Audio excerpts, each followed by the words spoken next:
Chapter 9, from the Diary of Mrs. Baggio. I must confess that I'm beginning to feel a little uneasy about the chicken project. I suppose I should have seen it coming, but I was so overwhelmed by the thought of teaching Victor Neal's son that I fear I missed the big picture. I'm barely tolerated at this school. Henrietta is the object of worship. Oh, this is nothing new. Put a hamster or a rabbit in a classroom and you have an instant fan club. The students will do anything for a warm-blooded creature that nibbles. And with Henrietta, well, perhaps it was the novelty of a chicken mixed with the fame of Milo and his father, and now this strange hockey connection.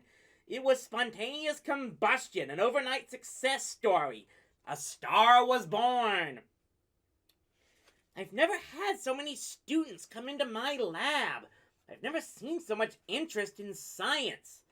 All books on chickens have been checked out of the school library. Students discuss the nutritional value of birdseed when they used to talk about rock and roll. Volunteers waiting their turn with Henrietta now play my quizzles and my math games. My gyroscope is spinning again. One hockey player who can barely remember his times tables has me tutoring him on calculating trajectory and acceleration to improve his slap shot. All because Henrietta, it has brought them to my room. It's a science teacher's dream. Except Henrietta will be dead in a few weeks. Milo's project calls for it. I circulated among my students to make sure they were okay with that. It's a fact of life, I told Sheila Martell. All chickens are raised to be eaten. Yeah, she agreed. Thank God that isn't going to happen with Henrietta. I raised the same topic with Joey Sorrentino and Lynette Martinez. They both looked 100% blank. Chickens are food, I persisted. Where do you think chickens come from? They don't carve it off a warthog, you know. But Henrietta's a school chicken, Joey lectured me, like I needed to be straightened on the subject. Farm chickens are the ones that you eat. With Kelly Marie, I just said it right out. When a chicken gets big enough, you slaughter it and eat it. She looked at me straight in the eye. If anybody tried that with Henrietta, I'd break every bone in his body. I had to face the facts. No one had the slightest idea what was coming at the end of Milo's project. Furthermore, when that information got out, I was going to have a riot on my hands. Oh, what a pickle. I even went so far as to approach Milo. Perhaps it might be nice to have Henrietta in a cage on display at the science fair, I suggested brightly. Then you could serve real Dixie fried chicken to symbolize her place in the food chain. He was horrified. That negates my whole experiment. How can I make my specimen an exception to the food chain when the whole purpose is to show there are no exceptions to the food chain? And he was right, of course. Besides, I'm the one who's invested so much of my own and the class's time in Milo's project. To make him change it would not only be unfair, it would make me look like a proper fool. So I'm caught between a rock and a hard place. What can I do? Oh dear, what can I do?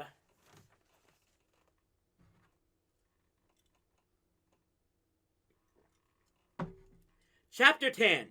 From the super secret tape recordings of Joey Sorrentino.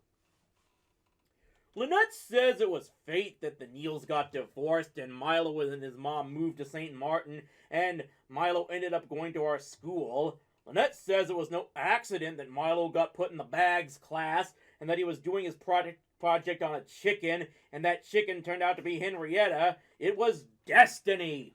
And that's what Lynette says. Me, I agree with her. Mostly because disagreeing with Lynette is bad business. Last time I disagreed with her, we broke up.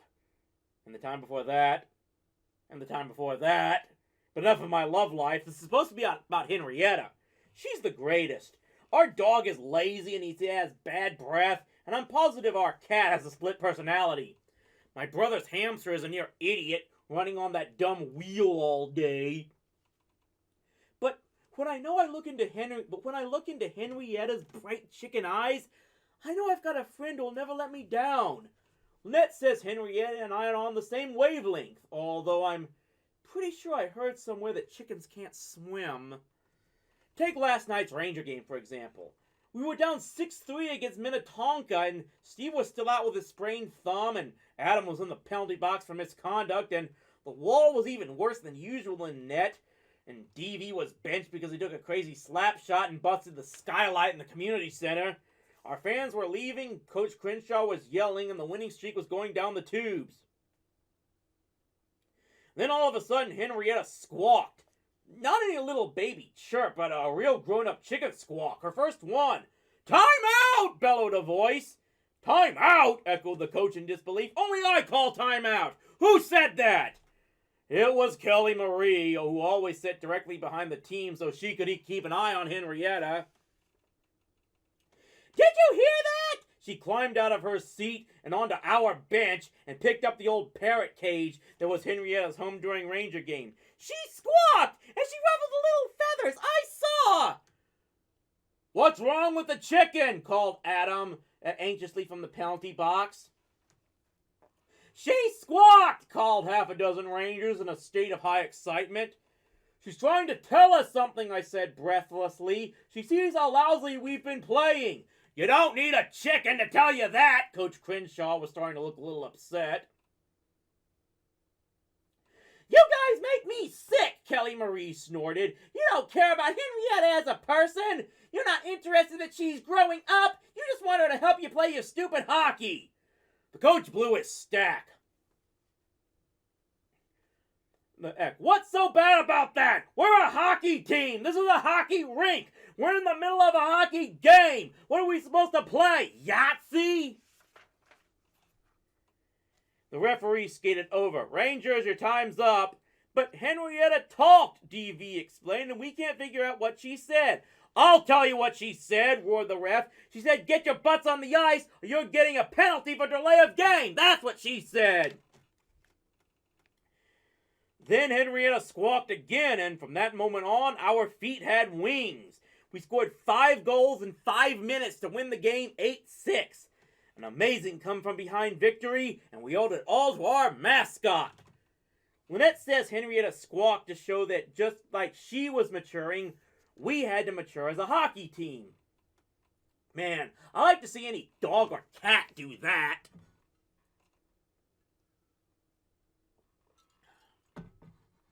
Thanks to Henrietta, November was shaping up to be the greatest month in my life. The Rangers were the hottest middle school team in Minnesota, and after Adam, I was the top scorer. We had won 8 straight since our 0-5 start, and we'd already broken the top 10 in our division. Lynette said it's not hard to feel good when everything's going your way. I agree with that, and it's not even because I'm afraid she'll break up with me again. In fact, Lynette and I have been getting along so well that it's almost scary. We haven't gotten into a real screaming fight since the day before yesterday. And even then, we only broke up for a half an hour or so. It's Henrietta, I swear. Here's why. When we got to school every morning, Lynette used to get really cheesed at me because I'd blow her off and go play tennis ball hockey with Adam, Laffy, and Steve. But now the two of us head straight for the lab to see if the bag needs any help with Henrietta. This alone avoids at least 2 breakups a week. Not only that, but it used to drive her nuts that I'd pick the raisins out of my cinnamon bun at lunch every day. Now she knows that I slipped them to Henrietta, so it's okay. And she can't complain that we don't talk enough. We spend hours and hours discussing chickens, reading about chickens, and making ourselves ready for the big day. After weeks of anticipation, our names had finally made it to the top of the waiting list. Milo was going to let us take Henrietta home for the weekend, and we had special plans. Lynette says it's going to be historic. Chapter 11. Experiment Notes. Milo Neal, 11/22/96. It's not so bad coming home from school Monday through Thursday. I've got homework to do and experiment notes to update. Before you know it, it's time to go to sleep so I can start the process over tomorrow. But on Friday, my excuses for being busy are gone. That's when Mom shifts into high gear. You should get out more. You're not sociable. You need people your own age. You never see a living soul all weekend. This never happened in California, although I was usually there by myself too. Perhaps it equals worry, new town and school. Further study required. Why don't you get together with your friend Zachary, she would suggest over and over. Or how about that girl who came by? What was her name? Kelly Marie. She left you your number. Give her a call. They're both weird, was my standard answer.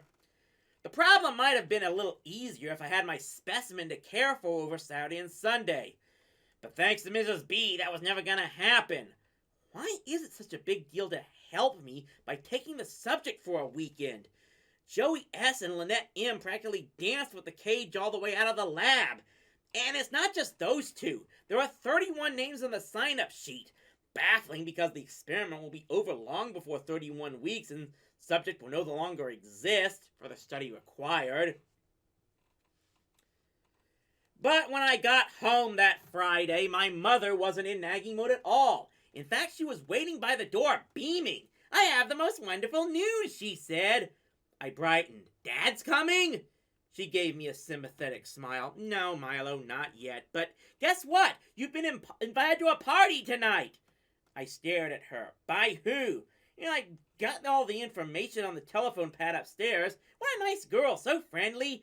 She really sounded like excited about having you come. Oh, Mom, I groaned. You know I hate parties. How can you say that if you never go to any? She demanded.